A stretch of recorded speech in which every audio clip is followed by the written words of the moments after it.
There is beauty in temperance like that which is portrayed in virtue and in truth. It is a close ally of both, and, like them, has that all-pervading essence and quality which chastens the feelings, invigorates the mind, and displays the perfection of the soul in the very aspect. Like water from the rill, rain from the cloud, or light from the heavenly bodies, the thought issues pure from within, refreshing, unsullied, and radiant. There is no grossness, no dross, no corruption, for temperance, when effectually realized, is full of loveliness and joy, and virtue and purity are the lineaments in which it lives. Temperance is a virtue without pride, and fortune without envy, the best guardian of youth and support of old age, the preceptor of reason as well as of religion, and physician of the soul as well as the body, the tutelar goddess of health and universal medicine of life. Temperance keeps the senses clear and unembarrassed, and makes them seize the object with more keenness and satisfaction. It appears with life in the face and decorum in the person. It gives you the command of your head, secures your health, and preserves you in a condition for business. Temperance is a virtue which casts the truest lustre upon the person it is lodged in, and has the most general influence upon all other particular virtues of any that the soul of man is capable of. Indeed, so general is it, that there is hardly any noble quality or endowment of the mind but must own temperance either for its parent or its nurse. It is the greatest strengthener and clearer of reason, and the best preparer of it for religion. It is the sister of prudence and the handmaid of devotion. Pleasure has been aptly compared to the sea. Intemperance is a maelstrom situated in the very centre of this great sea. Not one path alone leads to this gulf of woe. Not one only current, as too many have supposed, hurries down this dark abyss, but all around, on every side, the waters tend downward. There are 1,000 currents leading in. Some, it is true, are more rapid than others. Some rush in quickly and bear down all who ride upon their waters to quick and certain ruin. Others glide more slowly, but none the less surely, to the same end. The streams of intemperance are legions. The allurements that lead downward are equally numerous. Every appetite, lust, passion, and feeling holds out various allurements to intemperate indulgence. There is not a power of the mind, affection of the heart, nor desire of the body that may not dispose to some form of intemperance, which may injure the physical being or paralyze the energies of the mind. All forms of intemperance are evil, and destroy some function of mind or body, some member or faculty, the disease of which spreads in harmony through the whole. The dangers from this source are imminent and fearful, and spread on every hand. Temperance conduces to health.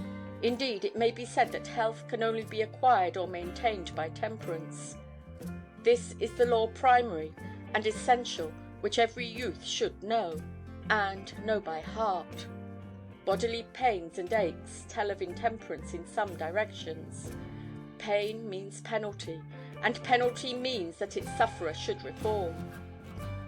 The most of our pains are occasioned by intemperance. This is the fruitful mother of 9/10 of the diseases that flesh is heir to, and the sins that the soul doth commit. We sin by excess of anger, lust, appetite, affection, love of gain, authority, or praise. Few, if any, are the sins that grow not out of intemperance in some form. Intemperance means excess. A thing is good as long as it is necessary. All beyond necessity, or what is necessary, is evil. Money is good. More than what is necessary to the ends of life is evil. Food is good. Too much is evil. Light is good. Too much will put out our eyes. Water is good. Too much will destroy us. Heat is good. Too much will burn us. The praise of men is good. Too much will ruin us. The love of life is good. Too much will make us miserable. Fear is good.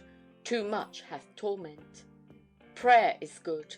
Too much cheats labour of its life and is evil. Sympathy is good. Too much floods us with perpetual grief. Reason is good. Too much pressed with labour, it dethrones the mind and spreads ruin abroad.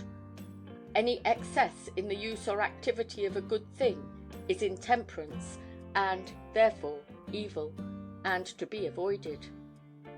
Temperance as a virtue dwells in the heart. It consists in a rigid subjection of every inward feeling and power to the rule of right reason. He who would be thoroughly temperate must master himself. His passions must be his subjects, obeying his will. From the heart he must be temperate. He must remember that the intemperate slope is an almost imperceptible one, and that he may be gliding down it when he dreams of naught but safety. He must remember, too, that the field of temperance is a broad one, covering the whole area of life. It is not simply against one form of appetite, one species of indulgence that he is to guard, but against all. There are other species of intemperate indulgence of which we are all more or less guilty. Then indulgence in drink. Indeed, the indulgence of appetite carries away more victims from the earth than does drunkenness, and spreads a wider devastation and a more general blight. All species of intemperance grow of a want of self-control. To be a temperance man, a man must master himself, must be brave, noble conqueror of every enemy within his own bosom. It is no small matter. It is the masterpiece of human attainments. The laws of temperance can never be broken with impunity. The excess is committed today, but the effect is experienced tomorrow. The law of nature, invariable in its operation, is that penalty shall follow excess. The punishment is mild at first, but afterwards more and more severe, until, when nature's warning voice has been unheeded and her punishments disregarded, the final penalty is death. If an admonitory signboard were hung out for the benefit of the young, there should be inscribed upon it, in prominent characters, "No excess." It is to be remembered that the best principles, if pushed too far, degenerate into fatal vices. Generosity is nearly allied to extravagance. Charity itself may lead to ruin. The sternness of justice is but one step removed from the severity of oppression. If one would make the most of life, he must be temperate in all things. It is the application of reason to all the daily acts of life. It is the highest and best form of life that one can attain to. It leads not only to the greatest happiness, but also to honour and position. By abstaining from most things, it is surprising how many things we enjoy. To establish thoroughly and widely the principles of temperance, we must begin with the youth. They have a high aspiration to be good and true. They see a glory in the path of right. Freedom is a word of power in their ears. Virtue has many charms not only for their hearts, but for their imaginations. They have health, competency, and happiness. They are ambitious of every good. When the true principles of temperance are established in early life, and made the controlling power through life, they ensure health, freedom from pain, competency, respectability, honour, virtue, usefulness, and happiness, all for which true men have or hope in this life. Happy would it be if they were general, and all youths would practice them. Then would religion assert her mild and gentle way, peace plant her olive wreath in every nation, wisdom, divine and time-honoured, shed everywhere her glorious light. A race of men and women, full of rosy health, strong, active, symmetrical, beautiful as the artist's model, pure, virtuous, wise, affectionate, full of honour and lofty principles, would grow up in communities and nations, and make the earth bloom and rejoice in more than Eden gladness. A new heaven and a new earth would surround us with beauty and arch over us with glory, for the old would have passed away.